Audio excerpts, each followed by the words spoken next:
অনেকের মুখে শুনি যে মৃত ব্যক্তির চল্লিশা খাওয়া নাকি অনেক ভালো। যদিও আমি এই কথাটা সত্যটা জানি না, কিন্তু আমার কাছে সব দাওয়াত খাইতে ভালো লাগলেও কিন্তু চল্লিশের দাওয়াত খাইতে কেমন জানি লাগে নিজের কাছে। তবে কিছুই করার নাই, দাওয়াত যেহেতু নিজেদের মধ্যেই পড়ছে তাই চল্লিশের দাওয়াত খাওয়ার জন্য চলে গেছিলাম ভাবিদের বাড়িতে। হ্যালো এভরিওয়ান, আসসালামু আলাইকুম। আশা করি আল্লাহর রহমতে সবাই অনেক ভালো আছে। সকালের নাস্তাটা শেষ করে একদমই ফ্রেশ হয়ে চলে আসলাম রেডি হওয়ার জন্য, আর চলে যাব আজকে ভাবিদের বাড়িতে। আর এটা ছিল অন্য কোনো দাওয়াত না, এটা ছিল চল্লিশের দাওয়াত। আর ভাবির দাদু মারা গেছে, সেই চল্লিশের জন্যই কিন্তু আমাদেরকে ইনভাইট করা হয়েছিল। ভাবি সকাল থেকে ফোন করতেছে একটু তাড়াতাড়ি চলে যাওয়ার জন্য, যেন ওইখানে গিয়ে সকালের নাস্তাটা খাই। তবুও কিন্তু আমরা বাড়িতে হালকা পাতলা নাস্তা করে নিয়েছি। আর আমি কিন্তু একটু আগেই বের হয়ে পড়ছিলাম, কারণ আমার একটু ঘুরতে যাইতে হবে আর সেখান থেকে টাকা উঠাইতে হবে। মা, আপু আর বাড়ির যারা আছে সবাই কিন্তু পরবর্তীতে আসবে, তারাও রেডি হইতেছে, কিন্তু আমি একটু আগেই বের হয়ে পড়ছিলাম যেহেতু একটু ঘুরতে যাবো আর সেখানে আমার একটু লেট হবে। রাস্তায় আসার পর একটা অটো পাইতেছি না, কি আর করার, হাঁটতে হাঁটতে যাচ্ছি। আর এই রাস্তা দিয়ে আমি যেদিন বাড়ি থেকে সিদ্ধান্ত করব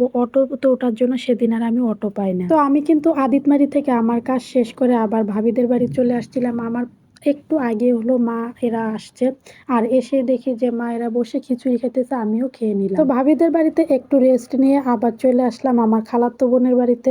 আর যেহেতু ভাবিদের বাড়ি আমার খালাতো বোনের বাড়ি পাশাপাশি, আর এখানে আসার পর আমাদেরকে নাস্তা দেওয়া হলো। তো খালাতো বোনের বাড়িতে নাস্তা খাওয়া দাওয়া করে আবার আমরা দুপুরের দিকে চলে আসলাম এখানে ভাবিদের বাড়িতে। এখানে আবার খাওয়া দাওয়ার জন্য আমাদেরকে ডাকা হলো। আর আমার কাছে সব দাওয়াত খাইতে ভালো লাগলেও চল্লিশের দাওয়াত খাইতে কেমন জানি লাগে, মানে একটা মৃত ব্যক্তির উপর সেই দাওয়াতটা খাওয়া আমার কাছে এতটা ভালো লাগে না। একটা মানুষ দুনিয়া থেকে বিদায় নিল, আর আমরা তার উদ্দেশ্যেই করে কিন্তু সবাইকে ইনভাইট করা হয় দাওয়াত খাওয়ানোর জন্য। আমার খাওয়া দাওয়া শেষ হয়ে গেছে, এখন বসে আছি ভাতিজার খাওয়ার জন্য। আর ও কিন্তু আমার পাশে সুপারগুলোর মতো লেগেই থাকবে, তো আমার পাশে বসে ও খাইতেছে। আমি গতকালকে স্টোরিতে একটা পিকচার আপলোড করছিলাম, সাথে আমার ভাতিজা ছিল। অনেকে আমাকে ইনবক্সে মেসেজ করছে যে আপু এটা কি আপনার ছেলে। তো আমি কিন্তু সবাইকে অনেকবার আমার এই কথাটা বলছি যে এটা আমার ছেলে না, এটা আমার ভাইয়ের ছেলে, মানে আমার ভাতিজা। কিন্তু ওকে কখনো আমি ভাতিজার চোখে দেখি না, আমার ছেলের মতোই দেখি। আর ও আমাকে কখনো ফুপি বা আন্টি কোনো কিছু বলে ডাকি নেই, শুধুমাত্র মা মাই বলে ডাকতেছে এখন পর্যন্ত।